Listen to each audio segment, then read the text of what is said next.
네, 오늘 저는 요아스의 비극적 결말이라는 제목과 함께 우리가 기억해야 할 것들이라는 부제를 가지고 하나님의 말씀을 나누려고 합니다. 오늘의 말씀의 부제가 우리가 기억해야 할 것들이라는 것만큼 오늘 제가 핵심적으로 말하려고 하는 것은 기억에 대한 것입니다. 기억이란 것은 우리 일상에서 매우 중요합니다. 제가 말씀을 준비하면서 기억이라는 단어를 생각을 해보니까 사용하는 것을 잊어버렸던 카페 아메리카노 쿠폰 2장이 생각이 났습니다. 그런데 보니까 아쉽게도 유효기간이 지나가 버렸습니다. 계속 쿠폰을 써야지 생각만 하고 있다가 제가 해야 하는 다른 일들에 신경을 쓰다 보니까 쿠폰을 써야 한다는 것을 제가 까맣게 잊고 있었던 것입니다. 그런데 어떻게 보면 이건 인생에서 기억을 하지 못해서 얻게 되는 아주 사소한 손실에 불과할 것입니다. 자동차 보험을 갱신을 해야 되는데 갱신하는 것을 잊어버렸다가 보험 기간이 지나버리고 사고가 나버리면 큰 재정적인 손실을 얻게 될 것입니다. 또는 정말 중요한 거래처 담당자들과 몇 월, 며칠, 몇 시에 어떤 장소에서 만나기로 약속을 했는데 잊어버렸다가 약속 장소에 또 늦게 나타난다면은 신뢰라는 큰 관계적인 자산을 잃게 될 것입니다. 사람이 살면서 기억해야 할 것들을 잘 기억하지 못하면은 이렇게 얻게 되는 손실이 큽니다. 사람의 기억에는 한계가 있지만 중요한 정보들을 기억하는 것은 생활 속에서 아주 중요하기 때문에 어디다 기록을 하는 방식으로 보조 장치들을 사용하든지 아니면은 기억하기 쉽게 패턴을 만들어서 외우든지 사람은 기억을 잃지 않기 위해서 애를 씁니다. 하지만 오늘 우리가 본문 말씀에서 본 요아스 왕은 자기가 정말로 기억해야 할 것들을 기억하지 않아서 자신의 패망을 자초하게 되었습니다. 우선 오늘 본문에 등장하는 요아스 왕에 대해서 잠깐 짧게 설명드리겠습니다. 요아스는 통일 이스라엘의 왕 다윗의 8대 손으로 남유다를 치리했던 왕입니다. 그런데 요아스는 다윗의 직계 후손이지만 죽을 뻔한 위기를 모면하고 왕위에 오르게 됩니다. 왜냐하면 요아스의 할머니인 아달랴라는 사람이 요아스의 아버지인 아하시야가 죽자 자신이 권력을 잡고 다윗 왕가의 그 모든 후손들을 싹 죽이려 하는 막장 행보를 보였기 때문입니다. 역대기야 22장 11절 제가 읽겠습니다. 아래 좀 잘리는데 그 부분들은 제가 읽을 테니 좀 가만 부탁드립니다. 왕의 딸 여호사부앗이 아하시야의 아들 요아스를 취해 죽임을 당하는 왕의 아들들 가운데서 그를 훔쳐낸 뒤 그와 그의 유모를 침실에 두었더라. 이렇게 여호람 왕의 딸이요 제사장 여호야다의 아내인 여호사부앗이 아달랴를 피해 그를 숨겼으므로 그녀가 그를 죽이지 못하였는데 여호사부앗은 아하시야의 누이였더라. 이렇게 요아스의 할머니 아달랴가 다윗 왕가의 씨를 말리려고 왕가의 후손들을 다 죽이려고 할 때 요아스만은 고모인 여호사부앗이 숨겨서 살아남을 수 있었습니다. 그리고 오늘 읽었던 본문에서 요아스와 함께 자주 언급되는 사람 여호야다가 바로 여호사부앗의 남편이면서 요아스의 고모부 되는 사람입니다. 요아스의 고모부인 여호야다는 제사장이었습니다. 그리고 여호야다는 하나님 앞에 악했던 아달랴의 눈을 피해서 요아스를 성전에 숨겨두고 키웁니다. 아무래도 여호야다가 일하는 장소이면서 아달랴가 별로 관심이 없었던 성전은 요아스를 숨기면서 보호하기에 최적의 장소였을 것입니다. 하지만 결국 고모부 여호야다는 자기 세력을 키운 다음에 왕의 아들 요아스의 정통성을 내세워서 요아스를 왕위에 올렸고 아달랴는 결국 죽임을 당하게 됩니다. 아달랴가 죽을 때 온 백성이 기뻐했고 또 아달랴가 죽고 나자 도시가 평온해졌다는 기록을 보면 아달랴가 얼마나 하나님 보시기에 악을 행했고 또 백성들을 억압했는지를 짐작을 해볼 수 있습니다. 그리고 요아스는 자기를 그 죽음의 공포와 억압에서 구출해준 고모부 여호야다가 살아있는 동안에는 성전을 보수하는 등 하나님 앞에서 바른 일들을 행했습니다. 역대기야 24장 4절을 보면 요아스가 주의 집을 보수할 마음을 품었다고 나옵니다. 모든 사람들의 마음을 아시는 하나님께서 요아스가 주의 집을 보수하는 마음을 품었다고 기록하셨으니 이때의 요아스의 마음은 하나님께 대해 진심이었을 것입니다. 하지만 이렇게 요아스가 하나님 앞에 바르게 행동을 했던 것은 고모부 여호야다가 살아있는 그 동안뿐이었습니다. 여호야다의 죽음 이후에 요아스는 완전히 다른 사람처럼 변합니다. 어쩌면은 왕이 되기 전에는 폭군 할머니인 아달랴가 무서워서 통제된 상황에서 조용히 살았다가 왕이 된 후에는 자기를 왕위에 올려준 그 고모부 여호야다의 존재감을 너무 의식을 해가지고 조용히 고모부를 따라서 하나님을 섬겼던 것일 수도 있겠습니다. 하지만 이제 요아스는 자기를 어떻게 좌지우지할 사람이 없어지니까 자기에게 가장 듣기 좋은 말을 하는 신하들을 따라서 행동을 하게 됩니다. 고모부의 신앙이 바로 자기의 신앙은 아니었던 것입니다. 본문으로 다시 돌아와서 하나님 보시기에 옳은 것들을 행했던 요아스가 하나님을 버리게 된 사유를 살펴보겠습니다. 역대기하 24장 17절 18절 제가 읽겠습니다. 그런데 여호야다가 죽은 뒤에 유다의 통치자들이 와서 왕께 경의를 표하매 그때 왕이 그들의 말에 귀를 기울였으므로 그들이 주 자기 조상들의 하나님의 집을 버리고 작은 숲들과 우상들을 섬겼으며 그들의 이 범법으로 인해 진노가 유다와 예루살렘에 닥쳤더라. 여호야다가 요아스 왕이 몇 살일 때 죽었는지는 알 수 없습니다. 하지만 성전 보수를 한 이후에 죽었으니 여호야다는 적어도 요아스의 나이 30세 이후에 죽었습니다. 30년 가까이 살아오고 또 왕으로서 23년이 넘게 통치를 하는 동안 고모부의 신앙 지도 아래 살았던 요아스는 이제야말로 자기의 판단으로 또 자기 결단으로 자기 믿음을 드러내야 할 때를 맞이했습니다. 그런데 이때 했던 요아스의 선택은 자기 조상 다윗과 또 자기 고모부 여호야다가 섬겼던 그 하나님이 아니라 자기 눈에 보이는 유다의 통치자들이었습니다. 요아스는 유다의 통치자들이 자기에게 경의를 표하자 그 말에 귀를 기울였습니다. 어쩌면 요아스는 유다의 통치자들이 자기에게 경의를 표하면서 다가오니까 이제야 정말로 내가 왕이구나 라고 느끼면서 권력에 취했는지도 모르겠습니다. 그런데 이 통치자들이 원했던 것은 작은 숲들과 우상들을 섬기는 것이었습니다. 눈에 보이는 사람들에 이끌려버린 요아스는 결국 이들을 따라서 눈에 보이는 우상들을 섬기는 길로 가버리게 됩니다. 요아스가 유다의 통치자들에게 이끌려서 이렇게 악하게 변해가는 모습에서 우리 역시도 우리가 가까이 지내려 하고 또 친하게 지내려 하는 사람들에 의해 우리의 믿음이 쉽게 변할 수 있음을 알아야 합니다. 미국의 기업가이면서 자기개발 전문가인 짐 론이라는 사람은 다음과 같은 말을 했습니다. 우리는 가장 많은 시간을 함께 보내는 5사람의 평균이라는 것입니다. 그런데 요즘 시대는 디지털 시대이다 보니 사람들이 직접 비대면으로 사람들을 만나는 것만큼 온라인으로 사람을 만나는 경우들이 정말 많아졌습니다. 그래서 이제는 꼭 이 5사람이 정말 내가 대면을 해서 만나는 사람일 필요가 없어졌습니다. SNS 친구나 책의 저자나 유튜버도 내게 막대한 영향을 끼칠 수가 있습니다. 이런 점에서 보면 짐론이 했던 이 말은 어느 작가분이 말한 것처럼 현대적으로 다음과 같이 조금 변형이 될 수 있습니다. 당신은 가장 시간을 많이 보내는 5 컨텐츠의 평균이라는 것입니다. 그렇다면 과연 여러분은 어떤 컨텐츠들을 가까이 하면서 살고 계신가요? 페이스북이나 인스타그램입니까? 아니면 유튜브 쇼츠나 유튜브 아니면 틱톡입니까? 아니면 또는 다른 책들입니까? 과연 여러분의 일상에서 하나님의 말씀인 이 성경책은 얼마나 큰 비중을 차지하십니까? 혹시 성경뿐 아니라 유익한 신앙 서적이나 말씀 영상들 또는 같은 믿음을 사람들과의 교제, 시간 그런 것까지 다 포함한다면 어떠실까요?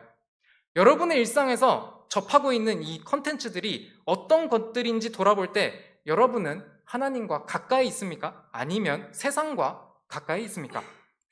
여러분이 일상에서 가장 많이 접하고 있는 이 컨텐츠 5개가 어떤 것인지 생각을 해보시고 여러분이 어떤 그리스도인인지 스스로 정의를 해보시기 바랍니다. 그리고 눈에 보이는 이 세상에 먹음직스럽고 보암직스럽고 탐스러운 컨텐츠들이 주는 가르침을 성경적인 분별 없이 무분별하게 우리가 수용하고 받아들이고 있는지 우리 자신을 돌아보기를 원합니다. 수양적인 콘텐츠들로 내 일상이 지배를 당하게 된다면은 우리 역시도 이 요아스 왕의 사례처럼 하나님과 멀어지고 또 눈에 보이는 세상 것들을 쫓아서 사는 사람이 될 것이기 때문입니다. 본문 말씀으로 다시 돌아오겠습니다. 하나님을 버리고 우상들을 따른 요아스가 이제 어떻게 되었는지 한번 살펴보도록 하겠습니다. 하나님께서는 요아스에게 회개할 기회를 주시고자 대언자들을 보내셨습니다. 특히 하나님은 여호야다의 아들이자 요아스의 사촌인 스가랴에게도 하나님의 말씀을 주셔서 요아스에게 경고의 말을 하게 하셨습니다. 하지만 요아스는 유다의 통치자들과 함께 음모를 꾸미고 스가랴를 죽이게 됩니다. 역대기야 24장 21절 보면 스가랴를 죽인 것이 왕의 명령이었다고 나옵니다. 요아스가 스가랴를 주의 집에서 죽였다는 이 사실에 대해서 조금 더 생각을 해보면 예전에는 주의 집, 즉 성전을 보수했던 요아스가 이제는 하나님의 성전에서 사람을 죽일 정도로 얼마나 성전을 하찮게 여기게 변했는지를 알게 됩니다. 또한 요아스는 자기의 은인이었던 고모부 여호야다에 대한 대우를 전혀 하지 않았습니다. 역대기야 24장 25절 제가 읽겠습니다. 그들이 그에게서 떠나면서 그가 큰 병들을 앓게 그를 남겨두었으므로 그의 신하들이 제사장 여호야다의 아들들의 피로 인해 그를 대적하여 음모를 꾸미고 그의 침상에서 그를 살해하니 그가 죽으니라. 그들이 그를 다윗의 도시에 묻었으나 왕들의 돌무덤에 묻지는 아니하였더라. 이 말씀에 그가 지칭하는 사람이 요아스입니다. 이 말씀을 보면 요아스가 자기에게 심판을 경고한 사촌 스가랴만 죽인 게 아니라 여호야다의 다른 아들들도 죽였다는 것을 알 수 있습니다. 이렇게 하나님과 멀어지고 자신을 왕위에 올려준 고모부의 은혜를 악으로 되갚은 이 요아스는 북쪽의 시리아의 침공으로 심판을 받게 됩니다. 먼저 자신에게 경의를 표하며 우상을 섬기는 길로 인도했던 그 백성의 치리자들은 시리아 사람들에 의해 망하게 됩니다. 그리고 또한 그들을 따랐던 요아스는 시리아의 침공에서 살아남기는 했지만 큰 병이 든 채로 남겨졌다가 이제 자기 신하들의 음모로 죽임을 당하는 이런 비참한 최후를 맞게 됩니다. 결국 요아스는 왕이 아니면서도 왕의 돌무덤 한가운데 묻힌 고모부 여호야다와는 다르게 왕들의 돌무덤에도 묻히지 못하게 돼서 통치를 못한 왕으로 백성들에게 평가를 받게 됩니다. 그러면 요아스는 왜 이렇게 여호야다의 죽음 이후에 변하게 된 걸까요? 또 여호야다의 죽음 이후에도 여호야다가 있었을 때처럼 하나님을 섬겼으면 어쩌면 남유다의 그 훌륭한 왕들 중 하나로 평가받았을 수도 있는 요아스는 왜 하나님을 버렸을까요?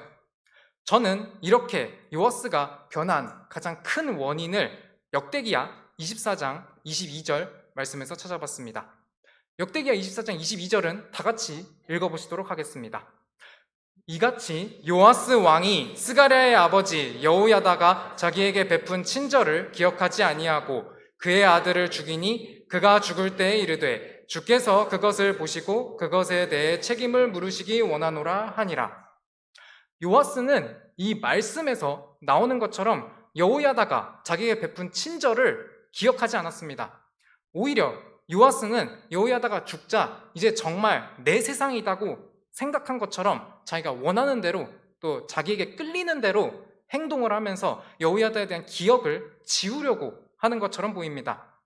여호야다가 요아스를 숨겨주고 키워주고 또 목숨 걸고 왕위에 올려준 것을 생각해보면 요아스는 절대 잊을 수 없는 그 은혜를 받았는데도 그 은혜를 잊었던 것입니다. 그래서 저는 오늘 요아스 왕의 이런 비극적인 결말을 반면교사 삼아서 우리는 어떤 것들을 기억을 해야 되고 어떻게 살아가야 되는지에 대한 내용들을 나눠보려고 합니다. 세상 사람들도 기억이 정말 소중하다는 것을 잘 알고 있습니다. 그래서 대중매체에서도 기억 또는 영어로 remember라는 단어가 들어간 제목들을 찾는 것은 그렇게 어렵지 않습니다. 명함을 저장해주는 플랫폼에도 remember라는 이름이 붙어져 있습니다. 일을 하면서 얻게 되는 이름, 연락처 등의 정보들을 잘 기억해 두어야 비즈니스 관계를 하는데 도움이 되기 때문에 이런 이름을 붙였을 것입니다. 또한 사랑하는 연인들이 얼마나 서로 사랑했는지에 대한 추억을 얘기하는 대중가요 제목에도 기억이나 리멤버가 들어갑니다. 그리고 누군가가 억울하게 희생당한 사건들이 있을 때 이런 일들을 끝까지 기억하면서 바로잡거나 아니면 복수하겠다는 그런 드라마나 영화에도 기억 또는 리멤버라는 이름이 들어갑니다. 이처럼 사람들은 일이나 관계, 사랑, 희생 등 자신들에게 소중한 것들을 기억하면서 살아가려고 합니다. 그렇다면 우리 그리스도인들은 세상에서 살면서 어떤 것들을 기억하면서 살아가야 할까요? 그 대주제로 세 가지에 대해서 살펴보려고 합니다. 우선 첫 번째로 우리는 하나님께 받은 은혜를 기억을 해야 합니다. 이 말씀은 다 같이 읽어보시면 좋겠습니다. 하나님께 받은 은혜를 기억하자. 네. 요아스의 패착의 주요 원인이 자신이 죽을 위기에서 살려준 그 고모부의 은혜를 잊은 데서 있었던 만큼 우리는 우리를 구원해 주신 그 하나님의 은혜를 잊지 않고 살아야 될 것입니다.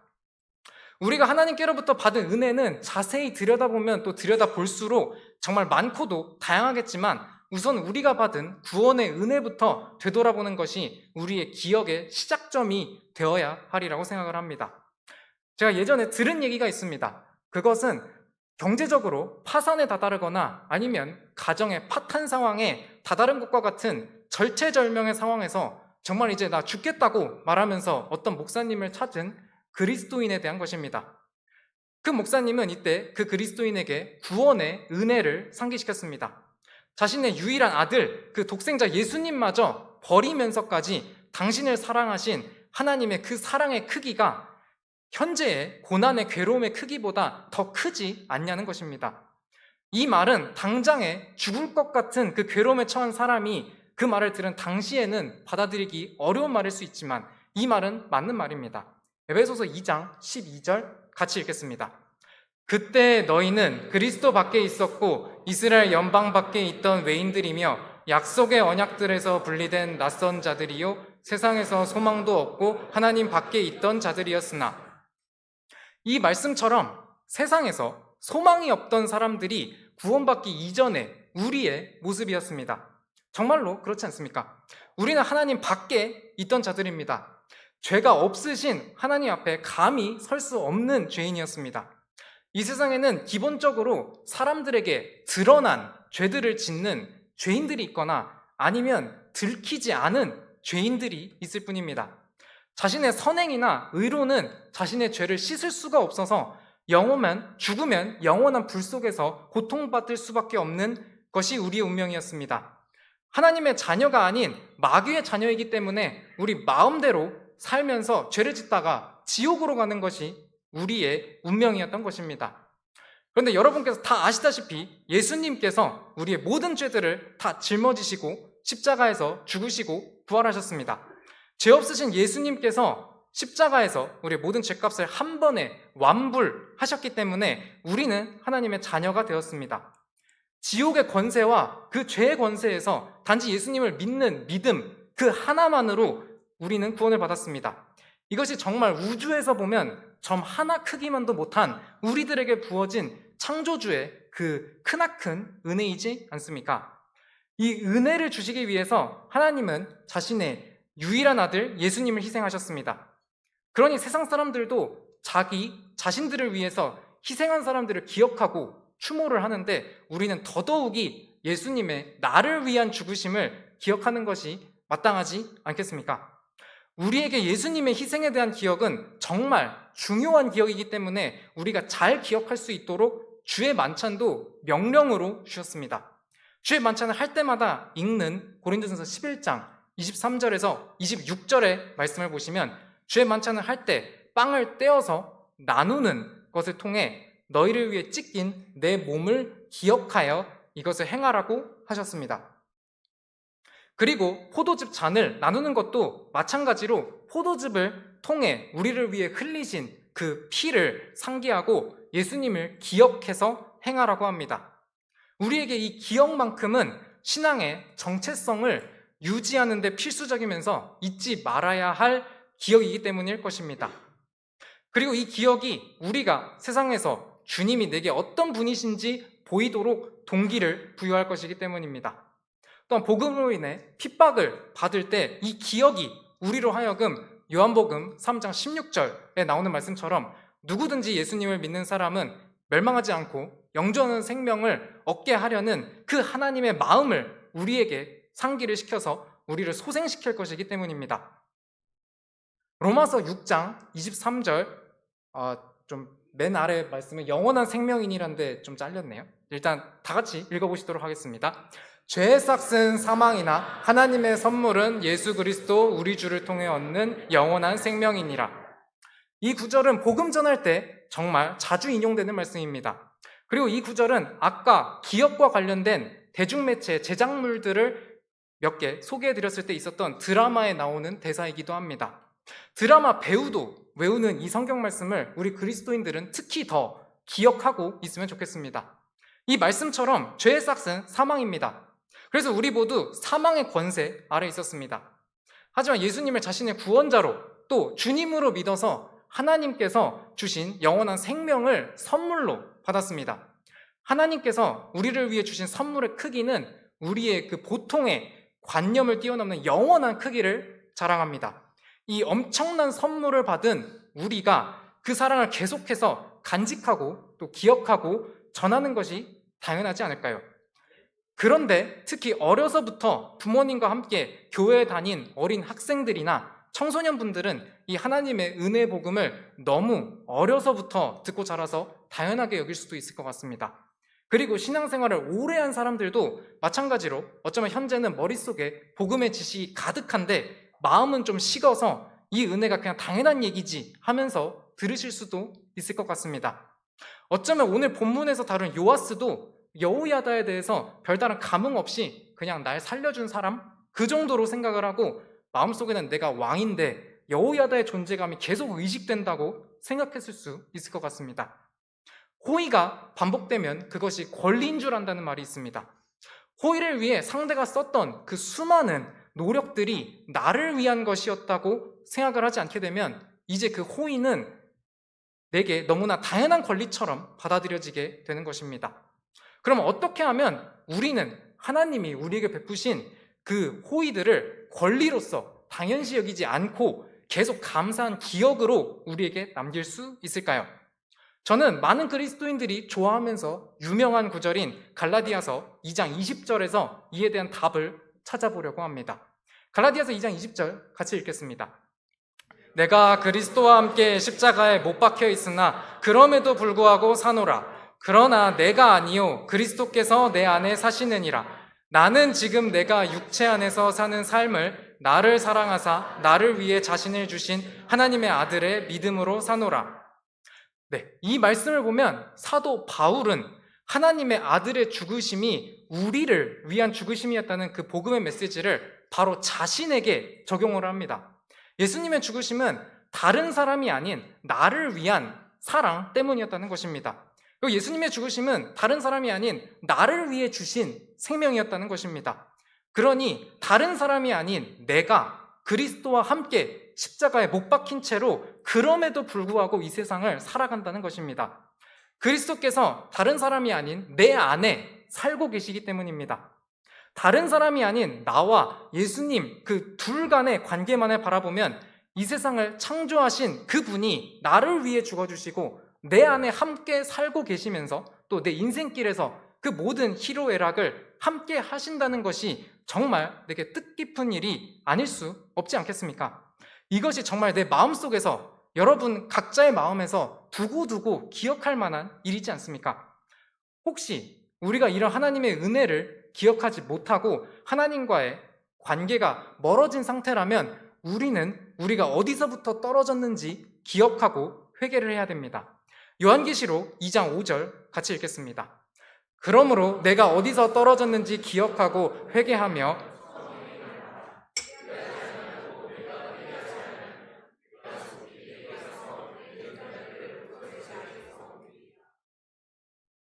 네, 예수님께서 7교회 중에 하나인 에베소 교회가 처음 사랑을 버렸다고 책망을 하시면서 어디서 떨어졌는지 기억하고 회개하고 처음 그 뜨거웠던 마음으로 했던 행위들을 하라고 하십니다.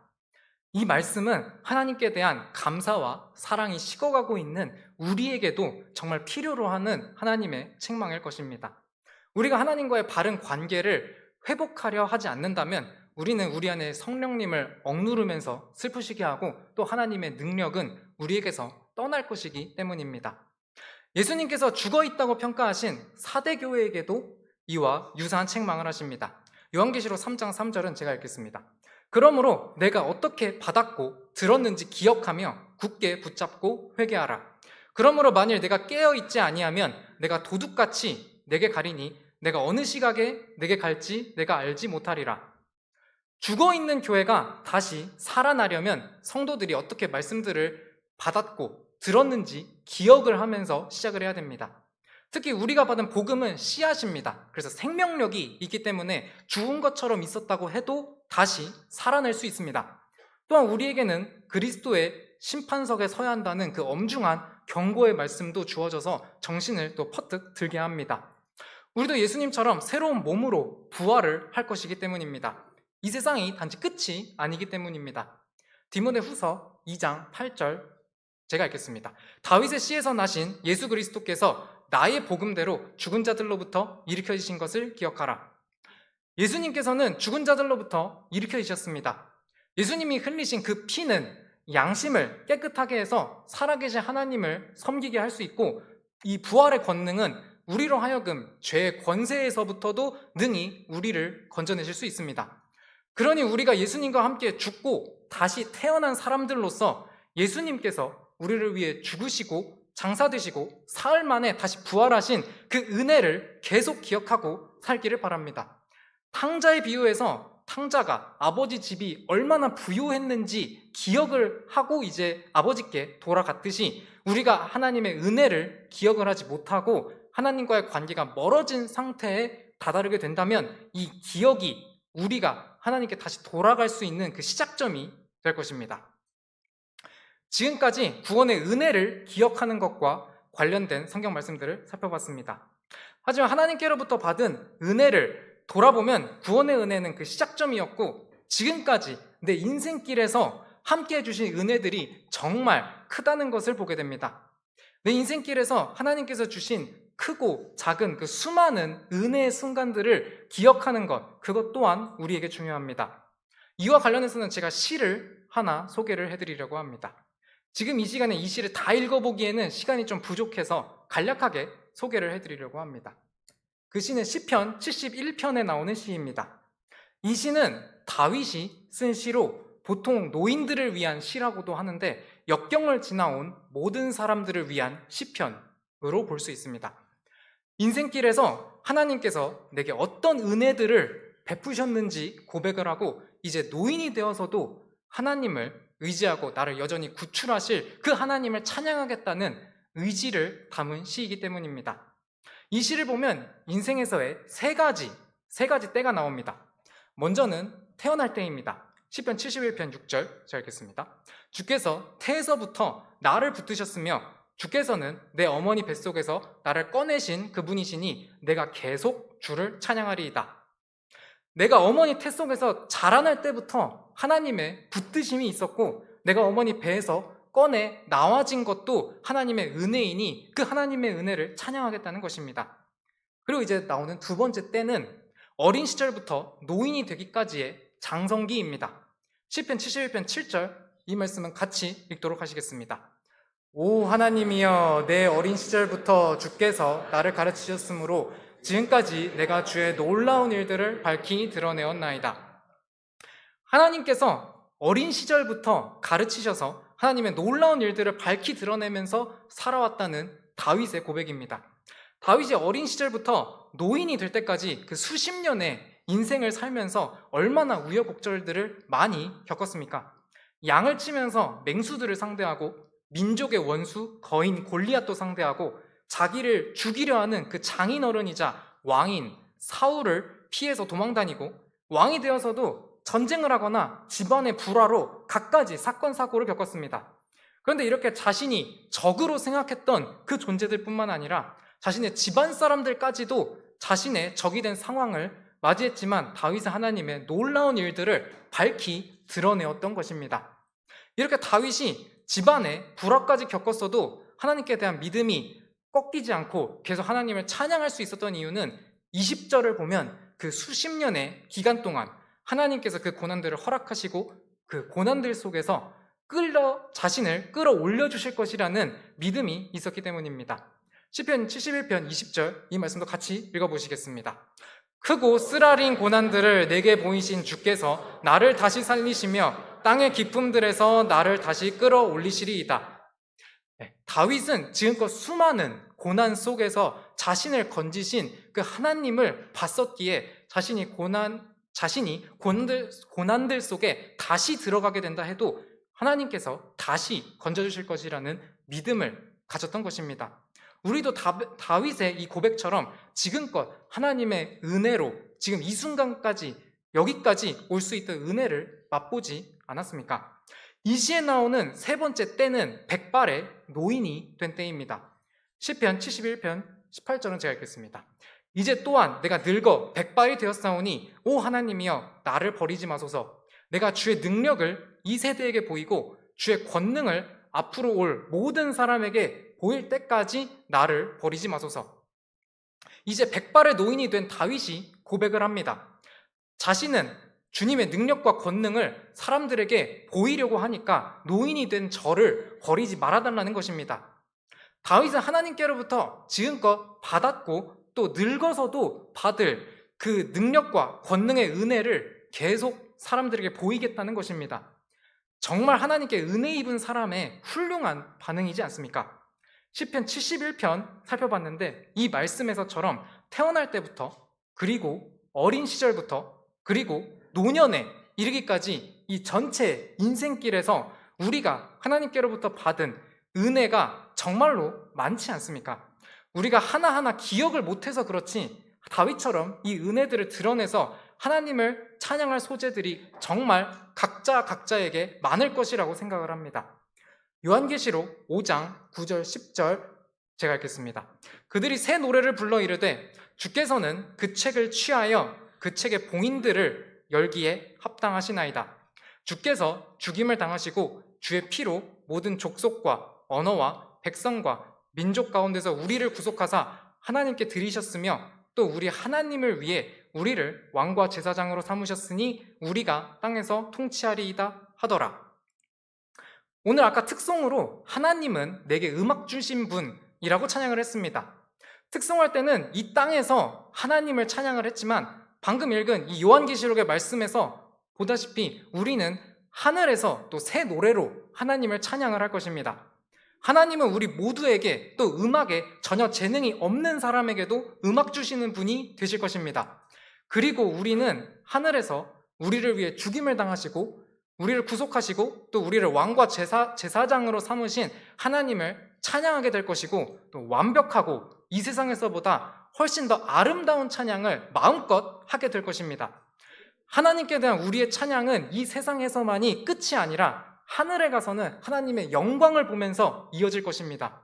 그러니 지금 이 세상에서부터 하나님께서 지금 내 인생길에서 보이신 그 은혜들을 기억하고 그 내용들을 나누고 하나님을 찬양한다면 정말 하늘나라에서의 그 행복을 이 세상에서도 조금이나마 누리게 되는 것이 되지 않을까요? 아까 시작할 때 지금까지 지내온 것이라는 찬송가를 같이 불렀습니다. 정말 이 찬송가의 가사처럼 지금까지 지내온 것이 주의 크신 은혜임을 고백을 합니다. 하나님께서는 우주에서 티끌 같고 점도 안 될 정도로 작은 우리들에게 한이 없는 그 사랑을 부어주셨고 우리의 인생을 돌아볼 때 우리에게는 뭐 좋았던 일들, 나빴던 일들 다 상관없이 모든 일이 주 안에서 감사한 것들일 뿐입니다. 그리고 저는 다윗이 했던 이 시편 71편의 고백이 또 이 찬송가의 고백이 하나님의 은혜를 기억하는 여러분의 각자의 진심이 담긴 고백이 되기를 바랍니다. 네.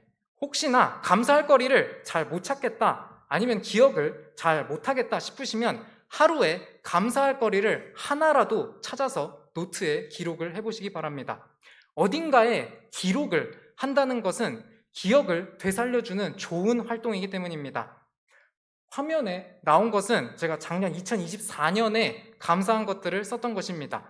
이게 제가 올리긴 했는데 부끄러운 얘기지만 제가 매일 감사한 것들을 쓴 건 아닙니다. 여러 일들이랑 제 스스로의 핑곗거리 그런 걸로 여러 날 밀어놨다가 한꺼번에 쓴 적들도 있습니다. 하지만 감사한 내용을 하루에 적어도 하나는 찾아서 기록을 해보자고 하고 해보니까 느낀 게 있습니다. 그것은 감사할 거리를 찾으니까 하루에 감사할 게 적어도 하나는 있다는 것입니다. 하나님께서 내 인생길에서 주시는 은혜들을 기억하면서 도움이 되는 방법들, 기억하는 데 도움이 되는 방법들 중 하나로 감사했던 내용들을 자주 써보시면 좋겠습니다. 우리 그리스도인들이 세상에서 살면서 기억해야 할 것 두 번째는 우리의 위치입니다. 다 같이 이것도 따라 읽어보시면 좋겠습니다. 우리의 위치를 기억하자. 네, 우리는 하나님 앞에서의 우리의 위치를 기억을 해야 됩니다. 우리는 하나님의 자녀도 되고 또 예수님의 친구도 되겠지만 사도들이 그러했듯이 우리의 또 종으로서의 위치도 꼭 기억을 해야 됩니다. 누군가는 나는 누구 아래 있지 않은데요? 라고 의문을 제기하실 수 있습니다. 우리는 세상 어떤 권세와 어떤 사람에 대해서도 자유인이 될 수 있겠지만 그리스도께 대해서는 우리는 그리스도의 종도 됩니다. 우선 예수님의 말씀을 같이 읽어보시겠습니다. 요한복음 15장 20절입니다. 같이 읽겠습니다. 내가 너희에게 한 말, 즉 종이 자기 주인보다 크지 못하니라 한 말을 기억하라. 그들이 나를 핍박하였으면 너희도 핍박할 것이요 내 말을 지켰으면 너희 말도 지키리라. 예수님의 말씀처럼 종은 자기 주인보다 크지 못합니다. 종이 자기 주인보다 크다고 마음속에 생각이 일어나는 그 순간부터 종은 종의 역할을 진심으로 수행하기가 어려워집니다. 우리는 그리스도의 종들로서의 우리의 위치도 또한 기억을 해야 됩니다. 또한 우리가 그리스도의 종들이기 때문에 우리가 그리스도로 인해 핍박을 받는 것 또한 각오를 해야 되는 일인 것입니다. 사도들이 이 말씀의 본을 잘 따르는 모습을 보였습니다. 빌립보서 1장 1절을 보면 바울과 디모데는 자신들을 예수 그리스도의 종이라고 소개를 했습니다. 야고보서 1장 1절을 보면 야고보도 자신을 하나님과 주 예수 그리스도의 종이라고 소개를 했습니다. 베드로후서 1장 1절을 보면 베드로도 자신을 예수 그리스도의 종이라고 소개를 했습니다. 그러니 구원받은 그리스도인들은 모두 그리스도의 종들로서 에베소서 6장 6절의 말씀처럼 마음으로부터 하나님의 뜻을 행하는 것이 필요합니다. 이것이 우리의 본분이면서 우리가 망하지 않도록 하는 방법이기 때문입니다. 교만은 하나님께서 가장 싫어하시는 것입니다. 우리는 성경에서 나는 하나님처럼 어떻게 되겠다라고 5번이나 외친 그 루시퍼가 하늘에서 땅으로 쫓겨났고 또 결국 지옥으로 끌려갈 운명이라는 것을 배워서 알고 있습니다. 또한 사람들이 하나님의 명령을 어기고 자기들의 이름을 내려고 뭉쳐서 바벨탑을 쌓으려 할 때 하나님께서 사람들의 언어를 혼잡케 하셔서 서로 말이 통하지 않게 되는 심판을 받았던 사실을 알고 있습니다. 이런 것을 보면 사람이 자기 이름 내려고 또 무슨 업적을 남겨보려고 무엇을 하려고 하는 것에 대해 교만이 스며들 여지가 큰 것입니다. 우리 그리스도인들이 가져야 하는 자세는 바벨탑을 쌓던 자세와는 반대로 주님을 위해서 하는 것이 첫 번째 목적이고 그 다음에 남을 세워주는 것이 두 번째 목적이고 나에 관한 것은 그 뒤로 가야 됩니다. 조이라는 로컬 모임에 대해서 목사님께서 설명해 주셨듯이 조이라는 단어는 Jesus first, others second, you third라고 풀어서 설명할 수 있습니다. 우리가 하는 일들의 첫 번째 목적은 오직 주님이 되어야 되는 것입니다. 누가복음 17장 10절도 같이 읽어보시도록 하겠습니다. 그런즉 이와 같이 너희도 명령받은 그 모든 일들을 한 뒤에 이르기를 우리는 무익한 종이니이다. 마땅히 해야 할 우리 의무인 그것을 우리가 하였나이다 하라 하시니라. 이 말씀은 어떻게 보면 인기가 없는 말씀일 수도 있겠습니다. 하지만 우리의 자세는 이 말씀에 나온 종의 자세와 같아야 됩니다. 우리는 무익한 종이라는 것입니다. 우리가 마땅히 해야 할 우리의 의무를 했을 뿐이라는 것입니다.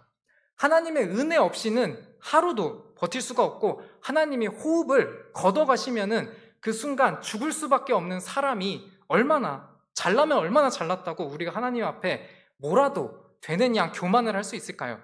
그런데도 마음속에 나는 조금이라도 더 낫지, 조금이라도 나는 더 낫지 하면서 교만이 싹 트는 것을 보면은 정말 우리의 종으로서의 위치를 기억하는 것은 중요하면서도 어려운 일인 것 같습니다.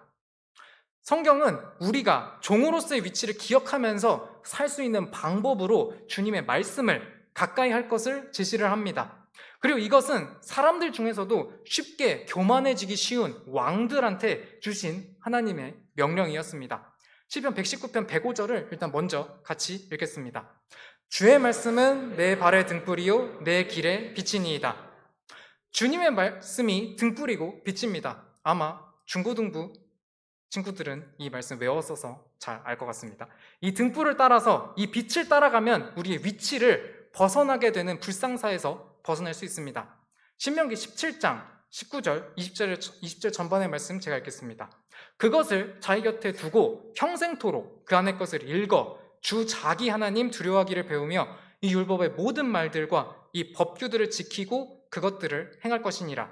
그러면 그의 마음이 자기 형제들 위로 올라가지 아니하고 그가 명령에서 떠나 오른쪽으로나 왼쪽으로나 치우치지 아니하리니.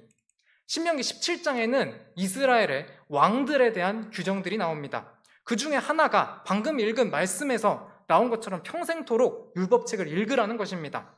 그래야 이 책에 나와 있는 그 다양한 사람들의 교만으로 인한 실패 사례들과 또 겸손으로 인한 성공 사례들을 보고 그것들을 반면 교사 삼아서 왕의 마음이 교만해지지 않을 수 있기 때문입니다.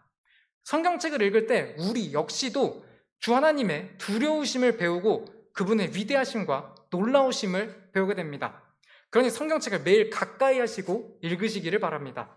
성경책은 나를 비춰주는 거울이기 때문입니다. 성경책을 읽으면서 내 마음을 들여다보시기를 바랍니다.